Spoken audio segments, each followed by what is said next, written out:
Hello students, today in this video let us learn about normal distribution. You have already studied about the continuous probability distributions and one type of continuous probability distribution, that is the exponential distribution. So one more kind of continuous probability distribution which you have in your syllabus is normal distribution. So let us see what is this normal distribution. The continuous probability distribution having the probability density function f of x is equal to 1 by sigma into square root of 2 pi into e power minus of x minus mu whole square by 2 sigma square, where minus infinity less than x less than infinity, minus infinity less than mu less than infinity, and sigma greater than 0 is called as the normal distribution.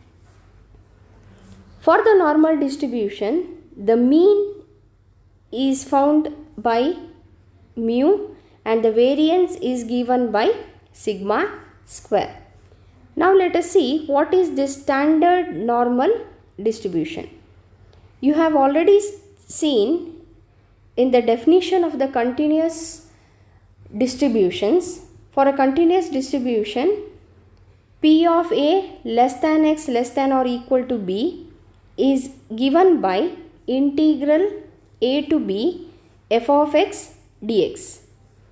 In the case of this normal distribution, we have seen f of x is given by this definition.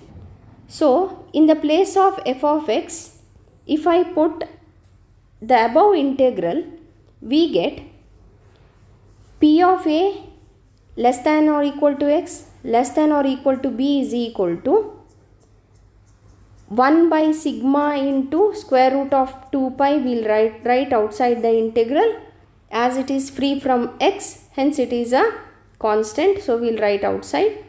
Integral a to b, f of x can be now written as e to the power minus of x minus mu whole square by 2 sigma square dx. So let us take this as equation 1. Now this integral, which is in the right hand side of the equation, is little complicated and it cannot be evaluated by known methods of integration. Hence, we will standardize it. That is, here we will consider z is equal to x minus mu by sigma. That is, the term here in the exponential, in this x minus mu by sigma, we will take it as z. Therefore, x is equal to mu plus sigma z. When we differentiate this, dx becomes sigma into dz. The equation 1, when we replace it in terms of z, we get it as, before we replace, let us change the lower and the upper limits also. So here the lower limit in the equation 1 is a. So here we will write it in terms of z1 and z2. So here in the place of x we will replace it by a. In the place of x we will replace it by b. So that z1 becomes a minus mu by sigma and z2 becomes b minus mu by sigma. So these are the values of z at x is equal to a and b. So the equation 1 now becomes p of a less than or equal to x less than or equal to b is equal to p of z1 less than or equal to z less than or equal to z2. Here a is replaced by z1, b is replaced by z2 and x is replaced by z. So p of z1 less than or equal to z less than or equal to z2 now becomes 1 by sigma into square root of 2 pi. The lower and upper limit now changes to z1 integral z1 to z2 and e power minus z square by 2. Here we have seen z is x minus mu by sigma. So this, when replaced, it becomes e power minus z square by 2, and dx becomes sigma into dz. Sigma cancels, and the next step becomes p of a less than or equal to x less than or equal to b is equal to p of z1 less than or equal to z less than or equal to z2 is equal to 1 by square root of 2 pi integral z1 to z2 e to the power minus z square by 2 dz. Let us call this as equation 2. Further, 1 by square root of 2 pi e to the power minus z square by 2 can be called as the standard normal probability density function, and the z which you have taken as substitution may be called as, that is z is equal to x minus mu by sigma is called as the standard normal variate, which can be in short written as SNV. The f of z is a standard normal curve which is symmetric about the line z is equal to a. So if I represent it in the form of a graph, we get a graph like this, which is symmetric about the line z is equal to a. The integral which is on the right hand side of equation 2 geometrically represents the area bounded by the standard normal curve f of z between z1 and z2. Further, if z1 here becomes 0, this can be written as phi of z is equal to 1 by square root of 2 pi into integral 0 to z e to the power minus z square by 2 dz. So, as I have already told you, the graph of the probability function f of x, when represented graphically, we have seen above, we get this shape of curve which is called as a bell shaped curve, which is symmetric about the line x is equal to mu. This is called a normal probability curve. Now, the line x is equal to mu, exactly divides the curve into two equal parts. If you take the entire curve, the region below the curve is always equal to 1.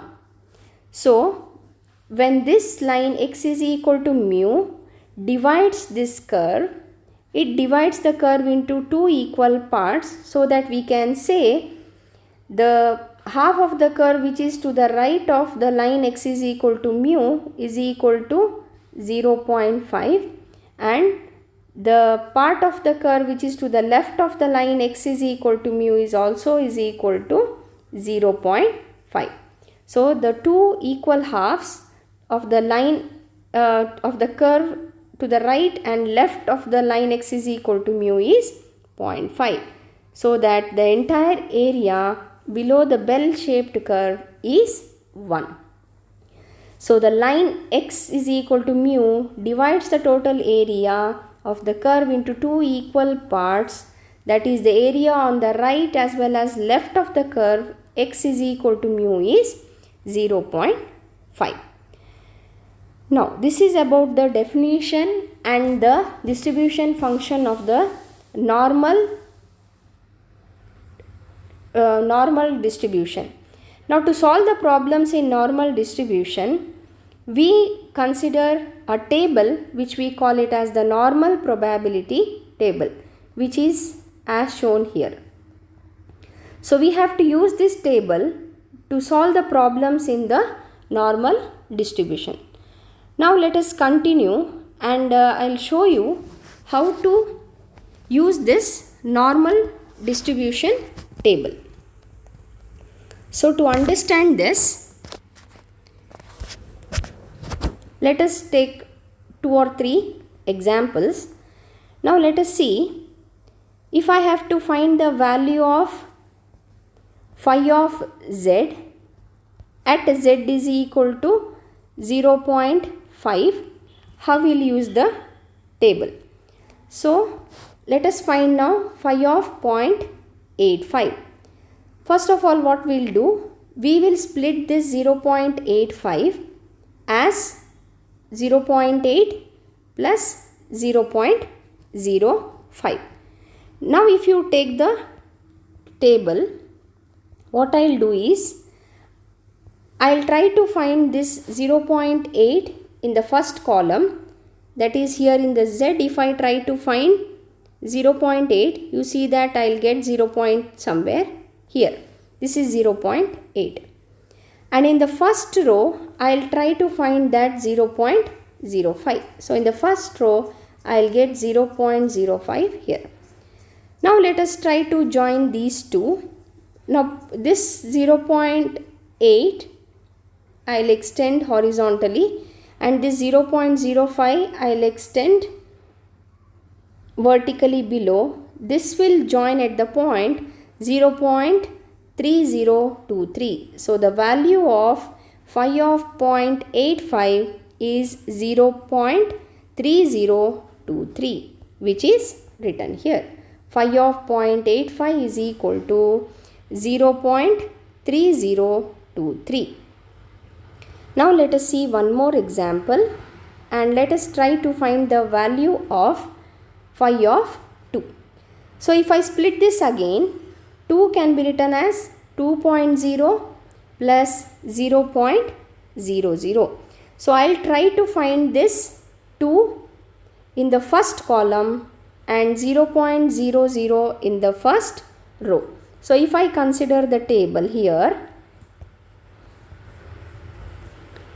so 2 if I try to find in the first column, I'll get 2 here, and if I try to find 0 in the first row, I'll get here.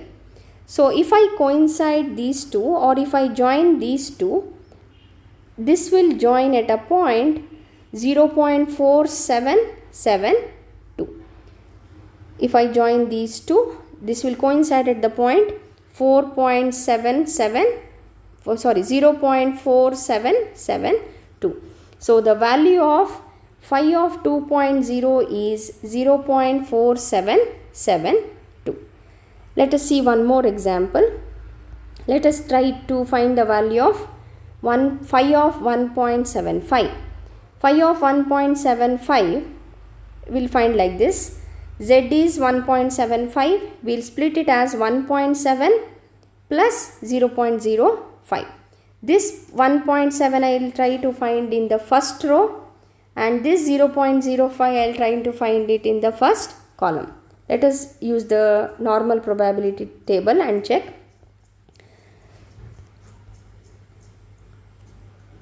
So 1.7 it is here in the first column, and 0.05 it lies here in the first row. Let us try to join these two. This will meet at a point 0.4599. So the value of phi of 1.75 is 0.4599. This is how we can use a normal probability table to find the value of phi of z when z is given. So let us use this table to solve few problems in normal distribution in the next video. Thank you.